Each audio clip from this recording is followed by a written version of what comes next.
Assalamualaikum warahmatullahi wabarakatuh. Alhamdulillahi qadimil isani bil ata'il wasi wal imtinani. Ahmaduhu subhanahu wa ashkuruhu ala ma auladahu. Wa ashhadu an la ilaha illallah wahdahu la syarikalah. Wa ashhadu anna Muhammadan abduhu wa rasuluh. Allahumma salli wa sallim ala abdika wa rasulika Muhammad wa ala alihi wa sahbihi, amma ba'du. Para pemirsa yang berbahagia, menunaikan ibadah puasa Ramadan merupakan bentuk ketaatan seorang muslim kepada Allah Subhanahu wa taala. Akan tetapi, puasa tidak saja berbicara soal hubungan antara hamba dengan Tuhannya, melainkan juga bagaimana dengan puasa yang dijalani selama 1 bulan penuh ini bisa menumbuhkan sekaligus memperkokoh solidaritas sesama muslim, bahkan sesama manusia tanpa memandang latar belakang agama. Para pemirsa yang berbahagia, puasa yang kita jalani seharian mulai dari terbit fajar sampai matahari terbenam tidak saja untuk menahan lapar dan dahaga. Memang, jika syarat dan rukunnya terpenuhi, puasa sudah sah. Tetapi ibadah yang baik adalah ibadah yang selain memiliki dampak positif bagi diri pribadi juga mempunyai pengaruh bagi lingkungan sekitar. Terlebih lagi puasa Ramadan yang sebenarnya memiliki dampak sosial tinggi jika betul-betul dipahami. Dalam hadisnya Rasulullah Shallallahu Alaihi Wasallam bersabda, "Man aftara sha'iman falahu ajru sha'imin wala yanqusu min ajri sha'imi syai'un." Artinya, siapa yang memberi makanan kepada orang yang berpuasa untuk berbuka, maka baginya pahala seperti orang puasa tanpa mengurangi sedikit pun dari pahala orang puasa tersebut. Hadis riwayat At-Tirmizi. Para pemirsa yang berbahagia, secara gamblang hadis di atas mendorong seorang agar mau bersedekah dengan memberi makanan atau minuman kepada sesama muslim untuk berbuka puasa. Pahala yang diperoleh pun tidak tanggung-tanggung, yaitu mendapat nilai sepadan dengan orang yang melaksanakan puasa. Ini merupakan bukti bahwa dalam ibadah puasa terdapat solidaritas sosial yang sangat tinggi. Selama ini kita mungkin merasa sangat gembira jika mendapat undangan buka puasa atau bukber di rumah teman, kerabat atau sanak saudara. Tetapi mulai sekarang mari kita ubah mindset atau cara berpikir.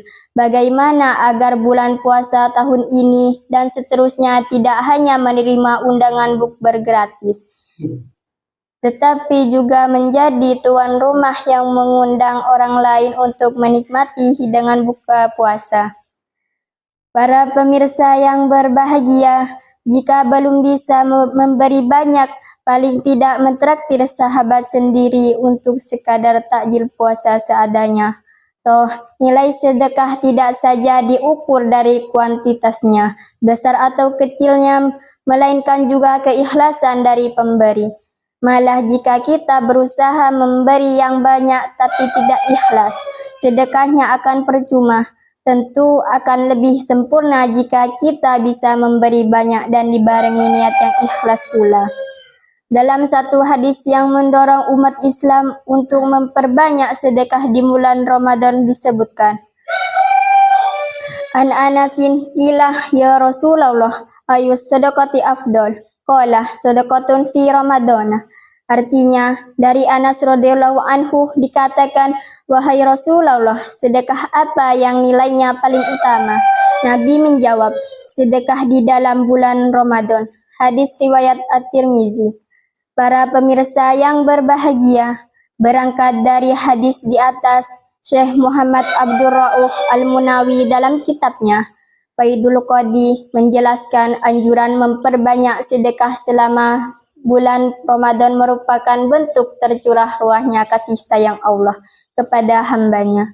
Sebab itu pula Rasulullah akan menjadi orang yang paling dermawan saat bulan suci ini tiba.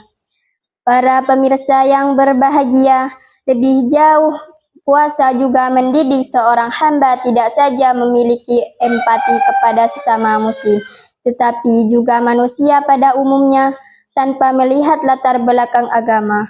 Sudah barang tentu, orang yang berpuasa seharian di bulan Ramadan akan merasakan beratnya menahan lapar dan dahaga.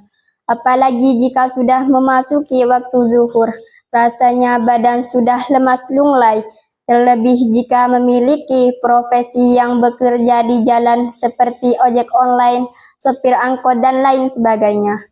Dengan pengalaman demikian, seharusnya bisa menumbuhkan rasa empati kepada diri seorang muslim, bahwa menahan rasa lapar itu begitu berat, dan hal inilah yang selama ini dirasakan oleh orang-orang yang hidup serba kekurangan, yang bahkan untuk mengganjal lapar saja mereka harus mengais makan sisa di tong sampah. Izzuddin bin Abdissalam dalam kitabnya Muqassidus Saum pernah menjelaskan, li'anna shaimah idza ja'ah tadzakkara ma indahu minal ju'i wa sahu dzalika ala it'amil ja'i'i.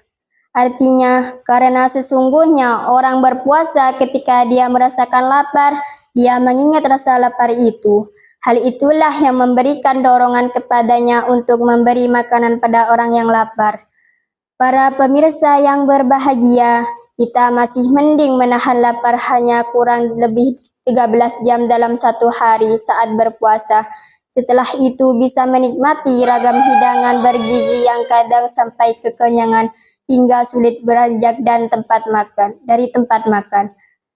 Sementara saudara-saudara kita yang hidup serba kekurangan bisa saja merasakan lapar sepanjang hari dan entah kapan akan berakhir. Jika mereka bisa mengganjal lapar pun, kadang hanya bisa dengan makanan sisa yang diperoleh oleh hasil mengais sampah.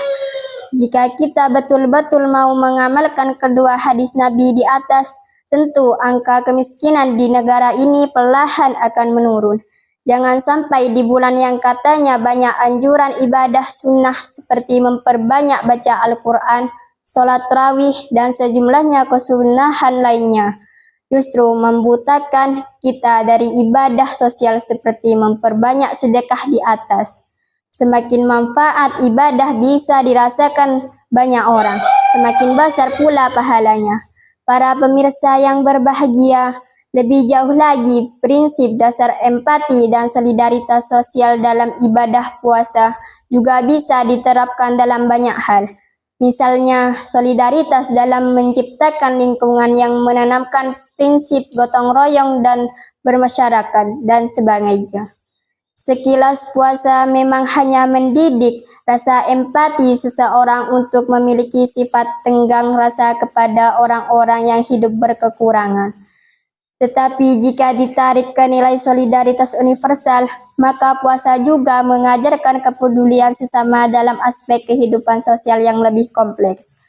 Para pemirsa yang berbahagia, semoga ibadah puasa tahun ini dan seterusnya bisa menjadikan kita hamba-hamba yang memiliki nilai solidaritas sosial tinggi, baik sesama muslim atau manusia pada umumnya tanpa memandang latar belakang agama. Wassalamualaikum warahmatullahi wabarakatuh.